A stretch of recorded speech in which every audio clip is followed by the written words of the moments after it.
Getting a seat in the decision table will get your career a huge boost, and it's good for your company too. Here's how.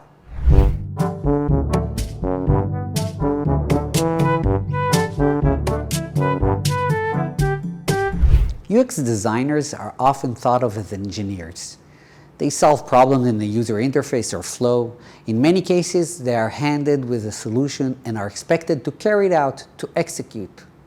However, in the past decade, the centrality of user experience in the success of a product has immensely increased. We all understand that iPhones would not be such a hit product if they did not offer a brand new level of delightful user experience. I believe that many companies are already aware of this, but unfortunately, in practice, UX designers are still out of the decision-making process. They are handed a brief that already includes the business solution, and in many cases, they are handed the solution and not a challenge. I believe that this is a two-way street. Some designers feel more comfortable working alone on a problem or not taking ownership for understanding business issues. In job interviews I did asking designers to explain the rationale behind their design, many of them did not know what was the business model of the company they worked for, or what are the main business goals the design should support. With the advancement of standards, global remote work, and AI technologies, this becomes a serious challenge for designers. A lot of the design work can actually be done by machines, and the value of designers that only execute will go seriously down. For organizations, this is also bad news because designers are an important drive for innovation and creativity in the company culture. Design practices are not limited to visual design. Even going back to the 50s of the previous century, when design thinking was first introduced, it was clear that design is not only a craft, but a state of mind. A long time ago, one of my bosses told me, "We need people with strange ideas, like you in our organization." I believe he meant designers, and he was referring to the innovation design has driven into the company. So what can designers do? Well, the best thing designers can do is to buy their seat at the table. They need to earn a place where decisions are made by acquiring skills that can stand out when decisions are taken.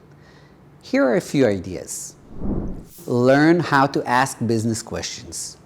When you get a task, insist to understand the challenge before you talk about solutions. For example, ask, what will success look like? How will it be measured? What are the challenges we are solving for the users, and what are the benefits of solving them for our organization? What are the main obstacles we are concerned about? How will this drive our business? These questions are often not thought of when the work is handed to the design team. And by asking them, you make your peers think about them and appreciate you more. Don't be afraid if you get resistance. Often, people don't like to be asked questions they don't know the answer to. But eventually, they are grateful when they are asked because it makes them do their work better. 2. Offer help in solving and clarifying the challenges.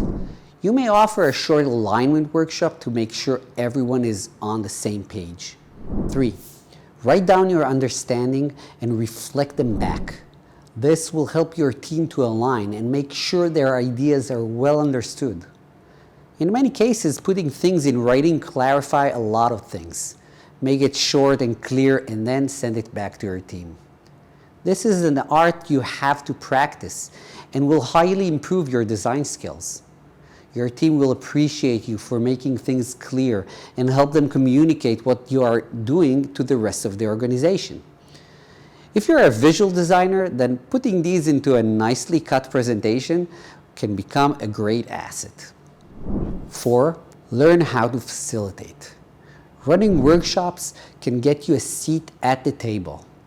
The great thing about facilitation is that you do not need to know the answers. You just need to invoke the right questions and control the dynamics. 5. Learn structured processes like design sprints. The big benefit of understanding the process is that it gives you a much better perspective on how decisions are made and why.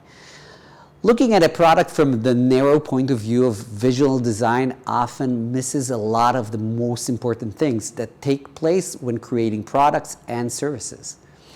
Remember that design is first and foremost about solving problems, and not all problems can be solved by UX or UI. Many are solved in other parts of the product creation. 6. Read, learn, and keep updated. Not only design books, but business books as well. Change is happening quickly and you gotta keep updated. Here are a few must-reads and listen. I will also put it in the comments. Power of Moments, Hacking Growth, Sprint, The Lean Startup, Good Strategy, Bad Strategy, The Hard Things About the Hard Things, Built to Sell, Crossing the Chasm, Made to Stick. Also, do yourself a favor and listen to the Tech Me Ride Home podcast by Brian McCullough for all the latest updates on tech. I never miss an episode. Implementing all of these will make you a better designer, get you a seat at the decision-making table, and will have a dramatic effect on your salary and career path. It's also good for your company, and you can use this video to convince your organization to put the effort into training the design team.